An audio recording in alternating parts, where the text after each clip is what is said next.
pessoal, tudo bem? Então galera, vamos dar continuidade justamente à aula de hoje falando sobre Segundo Reinado. Hoje, quando a gente fala sobre Segundo Reinado, a gente já viu as principais características, né, que vão diferenciar o primeiro para o Segundo Reinado, as consequências justamente do período regencial e de revoltas regenciais para o governo de Dom Pedro II e principalmente o que vai caracterizar, né, a política do governo de Dom Pedro, justamente de Dom Pedro II. Só que hoje a gente vai ver alguns pontos principais, né, dessa política e a economia, né, desse país que vai ser o Brasil nesse segundo reinado. A gente vai ver, né, que durante o governo justamente de Dom Pedro II você vai ter um grande período de instabilidade e a gente vai ver como funciona essa estabilidade. Vamos lá? Vamos lá, galera. Então, a gente falando de política, a gente vai ver que a formação desse governo, né, de Dom Pedro II, ele vai ter algumas características importantes. Então, a gente viu, né, algumas características da política e hoje a gente vai ver a formação desse governo, como que ele vai funcionar. Então, a gente pode dividir ele em 4 partes, né? 4 partes temos essa formação política, né?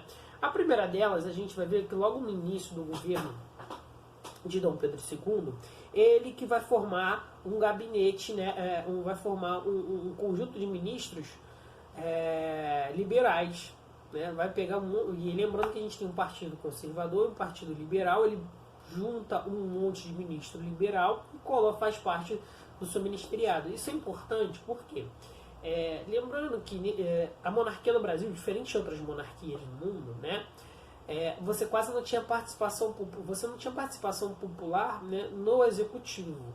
Por quê? Nem no governo. Porque na verdade quem fazia, né, quem fazia justamente a representação e governava era o imperador. Então o que vai acabar acontecendo? Quando ele chama essas pessoas para serem seus ministros, né, chama os deputados para serem seus ministros, né, é o momento que justamente as pessoas têm para participar do governo. E aí tem uma grande importância. Mas qual é a grande questão disso? Esse primeiro governo, né, com características liberais, né, o problema dele é que ele não vai ter muito tempo, né? Ele não vai durar muito. Na verdade, ele dura só um ano, é menos de um ano, na verdade. Por quê? Porque ele vai durar de 1840 a 1841, porque Dom Pedro I precisava do apoio, né, de todas as outras classes do governo, principalmente dos conservadores, para combater a farroupilha. Lembrando que a gente vai ver que a farroupilha, né, vai justamente de 1835, lá no período regencial, até 1845, já no segundo reinado, né? E aí era a principal revolta desse período e vai ser um grande pedra no sapato para Dom Pedro II, né? Justamente para se provar legítimo como imperador. E também para conseguir manter a união, né, dos estados. Por quê? A gente vai ver que durante o período regencial, né, vão ocorrer diversas revoltas que justamente vão colocar em xeque, né, vão começar a contestar o Estado brasileiro, né? O Brasil em si como um país. E lembrando que a ideia de país é unir todas as regiões, né? Unir todos os estados. E aí, para combater justamente a Guerra da Farroupilha, ele precisa do apoio dos conservadores. Então ele desfaz justamente todo esse ministeriado liberal e cria o ministeriado justamente conservador. E esse ministeriado vai durar um período um pouco maior de tempo. Esse ministeriado conservador, né, ele justamente vai ajudar a Dom Pedro II a combater justamente a farroupilha e também vai ajudar a combater, né, algumas revoltas, pequenas revoltas também liberais, muito cabeçadas por Diogo Feijó, né? Por quê? Porque o Diogo Feijó, se a gente lembrar, ele vai ser um regente, ele foi um regente, um regente uno, e ele, por ser um regente uno liberal, né, muito liberal, ele queria reformas liberais e até certo ponto uma república. A grande questão que a gente vai ver, principalmente entre, né, liberais e conservadores, nesse período, e aí vai ser um dos grandes motivos de conflito, né, é que uns queriam a centralização de todo o poder, e aí é o conservadorismo, né, e outros queriam a descentralização do poder, é justamente o liberal. Por quê? Olha só, a gente tem que observar que durante esse período, né, os estados brasileiros eram justamente muito controlados pela coroa, né? Então você tinha intervenção da coroa o tempo todo em qualquer estado, tanto na intervenção na política, tanto quanto na intervenção na economia. Isso era ruim para a autonomia, isso era ruim justamente para a autonomia e para a vida das pessoas nesses estados, né? E tudo demorava, tudo era mais complicado, tudo era muito mais burocrático. Enquanto se você tem uma descentralização, a economia anda mais rápida, a política anda mais rápida, a vida social das pessoas anda melhor, né? Porque imagina você enviar uma carta daqui para Manaus. Nossa, demora. Hoje em dia já demora, imagina naquele tempo, né? Que demorava mais ainda, que você tinha que pegar barco, navio, trem, metrô, periquito para pagar, atravessar, pegava um dinossauro para chegar lá em Manaus. Então, olha só, se você puder fazer isso de modos mais práticos, mais rápidos, né, você conseguiria justamente resolver essa questão. E aí depois desse gabinete conservador, você vai ter justamente um novo gabinete, né, que vai ser justamente o chamado de gabinete liberal. Esse gabinete liberal, né, vai ser formado justamente ali por liberais, porém esse gabinete ele vai ser um gabinete que vai se revelar um pouco da política brasileira nesse momento, né? E um pouco da política brasileira até hoje. Por quê? Esse gabinete liberal, e aí o próprio nome diz liberal, né? Vai passar justamente ele vai passar, né, um projeto de reformas que vão ser reformas conservadores, né? Que é um pouco da redução dos poderes dos estados, das autonomias que os estados conquistaram durante o período regencial, beleza? Que a gente vai ver que tem uma coisa importante que é a reforma, que é de 1840, né, que vai ocorrer justamente a reforma de Diogo Feijó, uma reforma de autonomia dos estados. Só que justamente o governo, nesse novo gabinete, nesse período desse novo gabinete, já em 1845, vai ocorrer uma reforma para reduzir justamente os poderes dos estados. Só que quem está no poder são os liberais, né? E aí o pessoal olha assim, calma aí, agora vai ter uma reforma que vai reduzir o poder dos estados, a autonomia dos estados, e quem vai estar nos estados, e quem está lá no poder vai ser justamente um liberal, tem alguma coisa de errado. E aí se dá início a uma frase chamada nada mais parecido com um conservador do que um liberal no poder, ou nada mais liberal do que um conservador. Por quê? Na verdade, as pessoas, né, principalmente as pessoas que faziam parte um pouco da vida política, começam a observar que tanto os liberais quanto os conservadores estão muito mais interessados nas suas questões particulares, interesses pessoais, do que no próprio país em si, né? Se a gente olhar, isso é muito característico até hoje na política, nossa política atual. E aí a gente vai ver que isso não é um problema, né? O problema da política do Brasil não é só de hoje, né? É um problema antigo para a gente justamente conseguir resolver. E aí é um dos grandes papéis da história, né? A gente olhar justamente para o passado, ver aquele problema lá e a gente pensar como que a gente tem os mesmos problemas hoje. E na verdade não é aceitar os problemas, mas como a gente pode resolver. E aí a gente vai ver que eles trabalham para os seus próprios interesses. Então, os liberais queriam... eu quero que os estados sejam mais autônomos, sejam mais descentralizados, porque eu quero que a economia ande melhor. E aí, no momento que a economia anda melhor, eles deixam meio de lado. Então, você vai ter, na verdade, né, você vai ter, na verdade, lá, uma grande quantidade de liberais, né, se apoiando por causa desses interesses de liberais, apoiando os conservadores os liberais, por causa de cada um atendendo seus interesses pessoais, querendo suas vantagens, né? E a gente vai ter também a ideia do parlamentarismo às avessas, e esse é importante da gente entender. Por quê? A gente vai ver que até o final, depois já de 1850, a gente vai ter, né, uma coisa chamada de parlamentarismo. Né? Ah, mas professor Hugo, o parlamentarismo já existia desde do primeiro reinado. Sim, só que agora ele vai ser muito mais claro. E aí ele vai ser um parlamentarismo de cabeça para baixo. Primeiro, parlamentarismo que a gente viu, né, numa monarquia é justamente vindo da Inglaterra, que você vai ter a rainha como presidente do executivo, né? Ela vai ser o chefe do executivo, enquanto você vai ter o primeiro-ministro, que vai ser o chefe de governo. Só que esse primeiro-ministro é eleito pela maioria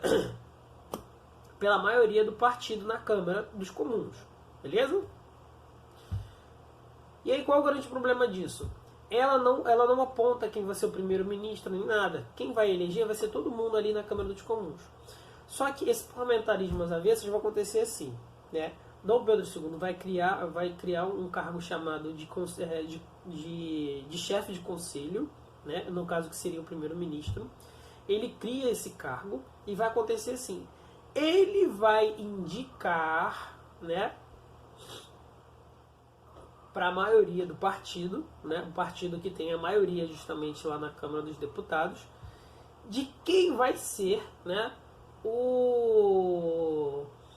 esse ministro-chefe, que vai escolher justamente os outros ministros. Então, na verdade, não vai ser o povo que vai mandar no governo. Quem vai mandar no governo vai ser justamente o imperador. E é por isso que é parlamentarismo às avessas. Em vez do povo, né, coordenar o governo, né, quem vai coordenar o governo vai ser justamente o imperador, que vai justamente utilizar, né, os deputados para governar. Por isso que é parlamentarismo às avessas. Em vez de ser de baixo para cima, né, o povo mandando e depois nos deputados, e depois os deputados mandando no governo, né, vai ser justamente o imperador de cima para baixo construindo o governo, comandando os deputados e depois comandando as pessoas. Lembrando que vai ser um período que você vai ter uma grande instabilidade política. Por quê? Pouco vai se mudar. Vai se mudar pouco por quê? Porque vai ter um monte de fraude nesse período, um monte de fraude, né, de votos, um monte de fraude que não vai acontecer, um monte de eleição que vai ser justamente fraudada. E aí a gente vem para a questão da economia. A gente vai ver que na economia a gente pode dividir essa economia no Brasil em duas partes. A primeira parte dela vai ser justamente que a gente pode ver que até 1850 você tem um país que é totalmente agrário, né? Tudo é do campo, e aí os principais produtos de exportação, né, de venda do Brasil vai ser o açúcar, o algodão, o tabaco e o arroz, né? Até 1850.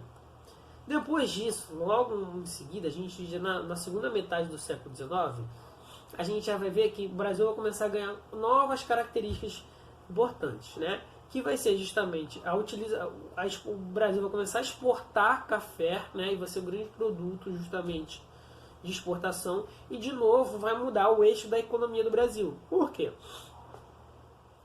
Na primeira metade a gente está vendo que é o açúcar, o café, o algodão, tudo isso se produz no norte e no nordeste do Brasil, beleza?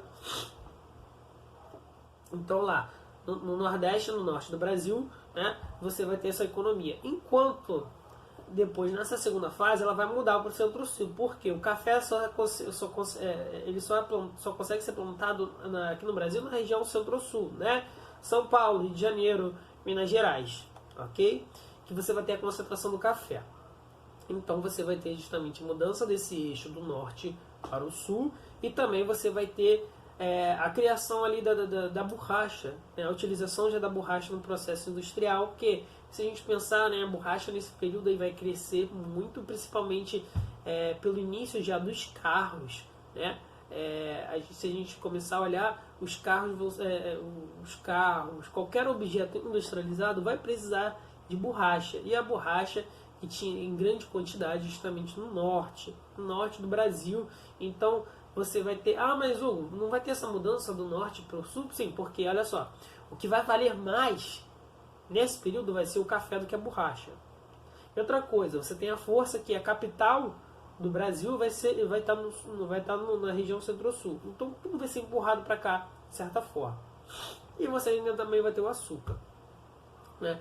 Então meio que o Brasil ali vai te vender o café, se tu tá bebendo um cafezinho na França, lá bonitinho, indo lá, então você tá bebendo um café brasileiro, uma água parisiense e um açúcar brasileiro. Então vamos lá. E também vai ser nesse período, né, na segunda fase do século XIX, que você vai ter o início da industrialização no Brasil, beleza? A industrialização no Brasil vai começar a crescer muito, né? Mas como assim crescer muito? Olha, na verdade você não tinha nenhuma industrialização antes, né? E o que vai começar justamente a buscar uma industrialização no país, né?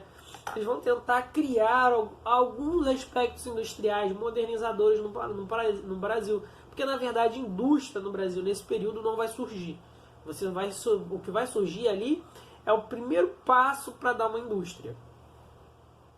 E aí esse primeiro passo vai ser justamente, né, a criação de uma coisa chamada de tarifa alvos brancos, né, que é justamente contra qualquer produto industrializado, né? Por quê? Logo no início da independência do Brasil, a gente teve que assinar um acordo, né, que durava de 15 anos com os ingleses, que dava benefícios, né, para os ingleses sobre exportação. Então os produtos ingleses industrializados chegavam aqui no Brasil, né, com uma taxa de 15%. Beleza? E aí, assim, não tinha como competir, até porque o Brasil não tinha indústria, precisava de tudo que vinha da Inglaterra. Enquanto da Inglaterra era de 15%, dos outros países era de 20% a 30%, né, de impostos. Só que o que vai acontecer? Esse período de quando o Brasil se torna independente vai durar até quando vai dar início essa tarifa de alvos brancos, vai ser justamente o período desse acordo, né, que vai ser de 15 anos. Então, quando acaba justamente esse período, o Brasil cria justamente essa tarifa, e aí essa tarifa vai justamente aumentar o valor dos produtos industrializados, forçando que o Brasil, de certa forma, crie indústrias, né, para atender, né, o mercado interno. E aí, qual é a grande questão? Vamos observar. Enquanto em 1827 a taxação dos produtos ingleses era de 15%, de outros países de 20% a 30%, dependendo do país, né? Porque Portugal ali tinha uma taxa um pouquinho menor, enquanto os outros países era 30%. Com essa lei alvos brancos vai acontecer assim, né? Produtos que não tem aqui no Brasil, não tem indústria aqui no Brasil, vai custar 30%, né, de impostos sobre a importação. Enquanto produtos que possuem similar, 60%. Então, olha só, é muito dinheiro. Isso, eles queriam forçar justamente o processo de industrialização no Brasil, né? E aí, qual o melhor exemplo? Como é que isso vai começar a ocorrer, né? Eles começam justamente nesse período a criar os embriões da industrialização no Brasil. E esse embrião vai ser justamente a criação das estradas de ferro, de canalização de canais, da criação de indústria de gás, né? A primeira indústria de gás do Brasil vai ser para a iluminação. Só que qual o problema disso? Olha, ele também busca, Dom Pedro II, perdão, cria um conjunto de feiras para atrair, né, industriais para o Brasil. Só que qual é o grande problema? A gente vai ver que o Brasil não vai se tornar um país industrializado nesse período. Por quê? Por mais que ele tivesse criado todo um conjunto de impostos e tal, tenha incentivado, ele não preparou o Brasil anteriormente, né, para que ele se tornasse um país industrializado.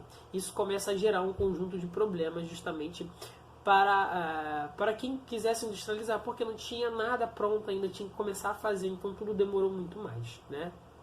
Beleza? Gente, então a gente encerra esse segundo reinado aqui, para a gente encerrar o próximo capítulo, a próxima aula. Valeu? Qualquer dúvida, só perguntar.